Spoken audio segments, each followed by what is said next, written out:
Welcome to the second lesson about direct policy search and reinforcement learning.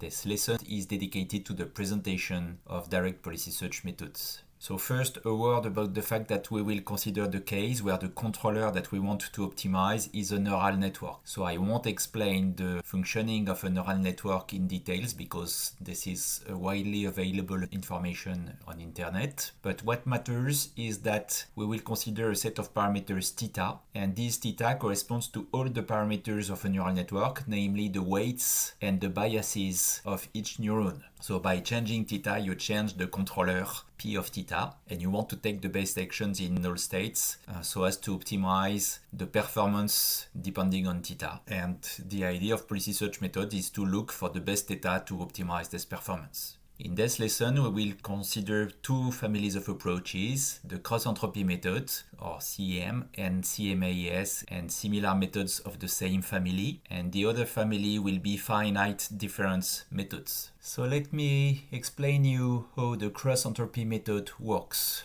We will consider a very simplified case where the vector of parameters theta just contain two numbers, theta1 and theta2. So we can visualize what the cross-entropy method is doing in a two-dimensional space with directions theta1 and theta2. So we start with some policy parameters theta and some covariance matrix that can be represented by an ellipsoid. And in the beginning, this ellipsoid is generally just a circle. So you can in fact consider this circle as a Gaussian function seen from above, a multi-dimensional Gaussian function. So what we do in the first step is from this Gaussian function, we sample a few vectors theta, different from the initial theta. And the closer you are from theta, the more likely it is that you will sample a parameter. Now that we have this population of theta, we will evaluate them. So theta corresponds to a policy with some parameters, and we evaluate the return of that policy, g of theta, for all the points. And we can see that some theta are better than others, and we will just, in the case of the cross-entropy method,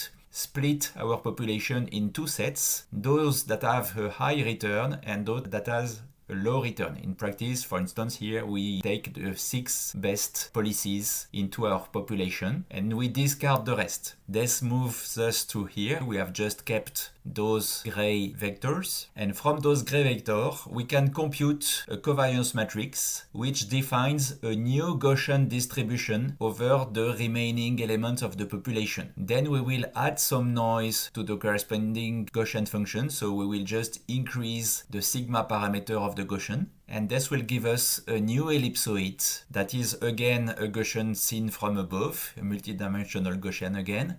And from this new Gaussian, we will sample a new population, and we will do this again and again and again. And what will happen is that little by little, the ellipsoid will drift towards policies that have a better return. If the best policies are there, this ellipsoid will move in that direction. As you can see, the population here is moved with respect to the initial point where we were before. So that's the case in two dimensions, and of course in concrete neural network parameterized policies, the vector theta has a much higher dimension. So I told you that we were sampling our vectors theta from a covariance matrix, and that covariance matrix could correspond to an ellipsoid. Here you can see that if you have a small enough covariance between two variables, then the covariance matrix will correspond to an isotropic Gaussian function. But here, if you have a negative covariance, then the ellipsoid will be tilted in this way. And if you have a positive covariance, it will be tilted in this way. So in practice, the covariance matrix is a square matrix that gives the covariance between each pairs of elements of a given random vector. And here our random vector is our theta vector. So the ellipsoid illustrates the range of likely values of the random variables, which means the top part of the Gaussian. In the cross-entropy method, the random variables are the single parameters of the vector theta. If you have two single parameters, you have a two-dimensional Gaussian. If you have long vectors theta, then your diagram does not hold anymore because you are in a higher dimensional space. And the point is that the size of the covariance matrix is in theta times theta, so it's too large if theta is large.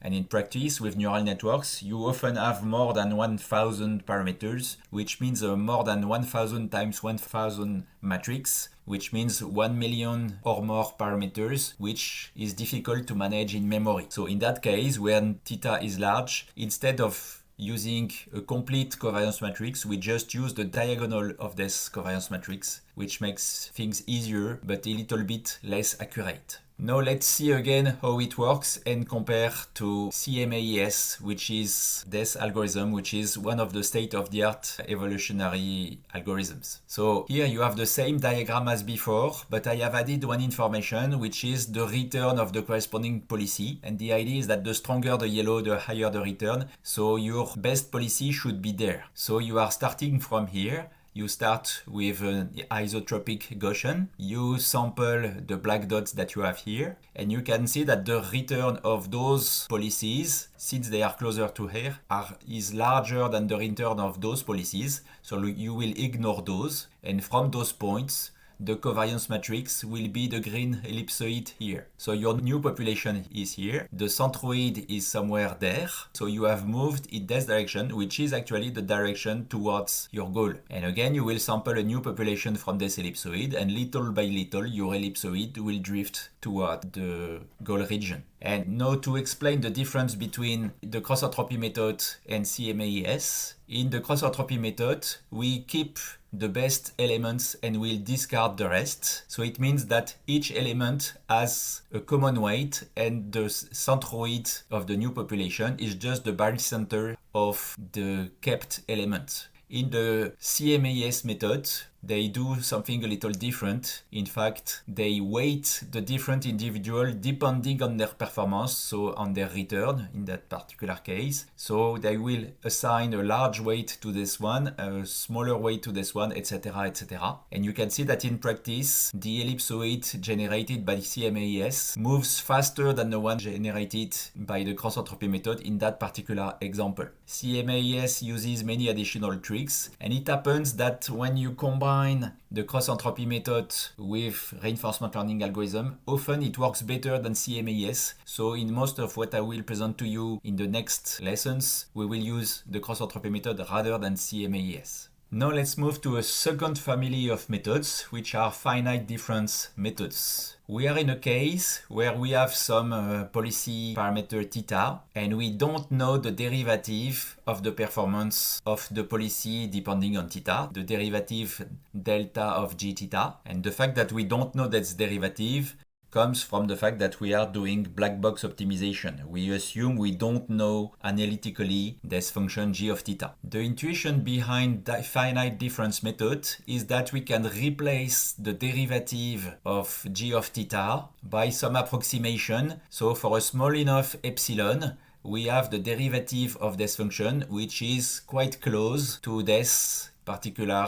function of theta and epsilon. That's well known. You probably learned this into your mathematics classes. So what we do in practice is that we sample some epsilon from a weighted Gaussian, which is generally an isotropic Gaussian with some weight sigma. You will use Monte Carlo methods to estimate g of theta plus epsilon and g of theta minus epsilon. It means that you have your theta, you add some epsilon that defines a policy p of theta plus epsilon, and then you run your policy in several experiments to get an estimate of g of theta plus epsilon, the same with g of theta minus epsilon. And then you use just this formula to get an estimate of the derivative. So from this estimated derivative, you can perform gradient descent. And you can get a more formal account of what I am explaining to you in that particular paper, where they define the notion of Gaussian smoothing objective. So the general idea is that we don't use the derivative because we don't know it, but we approximate it, and then we apply gradient descent based on this approximate derivative.